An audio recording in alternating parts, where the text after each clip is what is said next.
Did Wonderboy have the perfect performance? And before you answer that, think of it in these terms. Is there anything that Wonderboy could have done better? That's where you run into the problem, right? If you want to take anything from Wonderboy, and I can't imagine you would, I'm sharing if you're one of those jerks who would like to take something from Wonderboy. When you juxtapose that with a very simple question of what is it Wonderboy could have done better, you're left on third base wearing a catcher's mitt. It was perfect. Dealing with the power and the explosiveness of Geoff Neal, dealing with the athleticism, dealing with Neal's ability to mix it up. Neal can wrestle very well. That's something many of you may not know because Neal doesn't always show that, but he can. And Neal was also in a position of now he's going to be in a main event and he's going to go 5 rounds, something he's never done before. I felt as though both of those guys' stock went up. I thought Neal served himself very well. I really did, even in defeat. I don't believe he won a round officially. But if you look at Wonderboy's ability to control range and distance, the two things that he does better than anyone, the two things that he has made a career off of, and the two things that his attractors are expecting him to go and do, he did it. He did it. Wonderboy will hit you in the leg with his foot. He'll kick you in the chest with his foot. He'll punch you in the mouth, and then he'll move away. Coach Clayton calls this. Coach Clayton always uses it as an example. Don't rob a store and then stand around and wait for the police to come. You rob the store, you get out of there. What he's talking about as that relates to fight, once you hit your opponent, get out. That makes sense to you guys. You might hear that, but I will share with you from day one in the practice room, 9, 10, 13-year-old amateur, just got his first pair of gloves, all the way to the World Championship on ESPN. A fighter will hit the target and be so impressed with himself, he'll stand there to look at his work, want to see what he did, want to look at in that brief moment where he pauses to look at his work, to wait around for the police to come after he robbed the store. Boom, boom, boom. That's where he gets hit back. Athletes generally just trade that all night long. I'll do it to you, but then you'll do it to me, and you'll make the same mistake back, and now I'll come and do it back to you. That's what trading is. That's what standing in the pocket is. That's what a fool does, but that's what most fighters do. I mean, right? It's just one of these human nature accidents that you can't overcome. It's one of these things. Wonderboy didn't know a damn thing about it. Wonderboy has never been in a pocket. He has never stood and traded. I go, you go. Any analogy you want to give, it's just not part of what he does. And he didn't do it with Neal. It was as close to a perfect performance. There was nothing more within studying and understanding Wonderboy's skill set in his career. There was nothing more that he could have brought to the ring against Neal and done or not have done. It was as close to a perfect performance as you could have. And I thought there was a lot of big hits within the night. I'll just give you an example, but was Pettis. You have, and make sure you understand the trajectory of a career. You break into the business, which means Bellator or UFC sign you. Life is now different. You now get to be a professional athlete. Meaning you are going to be given money and you can just do this and just focus on this. Great, congratulations, big step. Now you got to work your way onto TV. They break this down with this undercard versus main card. You're working your way to get into the main card. Once you get to the main card, you will work your way into a co-main event, mature to a main event, and go into a world title fight. Now, I lay that out for you because the same will happen at the death of a career. You will go from being main events to co-main events to main card, but as soon as you hit the prelims, you're done. You're not coming back. Broad stroke, not literal, but you're not coming back. And next thing you know, you are going to get your walking papers and you are now no longer part of the organization. That is the life and career that you have chosen. It is very competitive and it's very cutthroat, and that's okay. We understand that, but it's very important to understand that when you're looking at Anthony Pettis, who once upon a time was on the cover of the Wheaties box, the only combat athlete ever to grace the cover of the Wheaties box. Oh, by the way, they're not even looking at anybody right now. Over at Wheaties, they're not even looking in our direction right now. I mean, this was a major accomplishment and honor.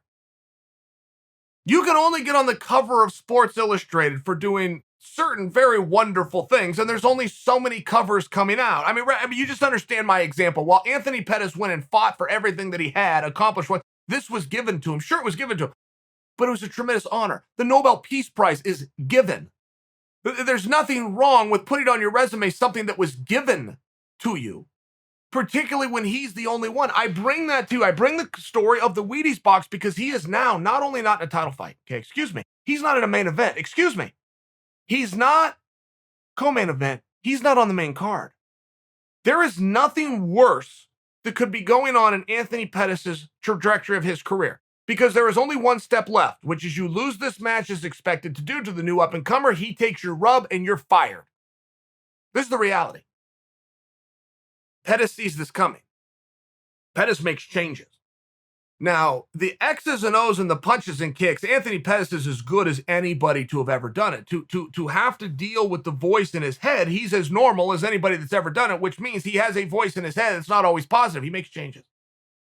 The first to tell me this was 2 weeks ago, and I brought it to you guys. Ariel Helwani had shared this with me because he talked to Pettis directly. And Ariel told me, Chael, I've never seen Pettis like this. I said, but Ariel, what does that mean? What do you mean you haven't seen him like this? What is it you haven't seen? And Ariel goes, okay. He goes, maturity.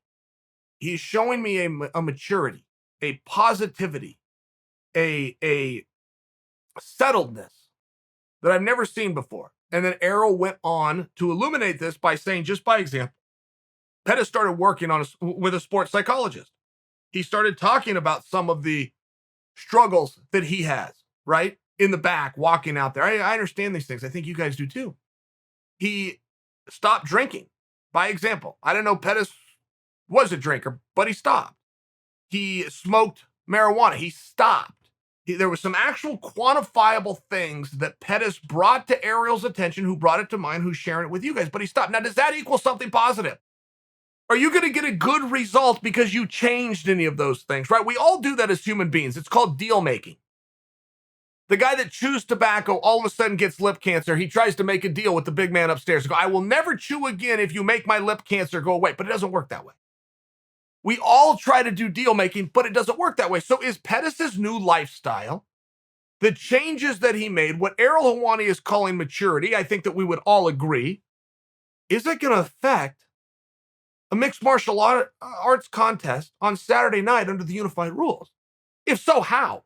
What in the hell's one got to do with the other? I don't know, but this is what the story is, and this is what we're coming into. So not only does Pettis pass this test, and this is a hurdle. This is a major hurdle. When you go down in life, this is when you have to show mental toughness. This is what a fighter is.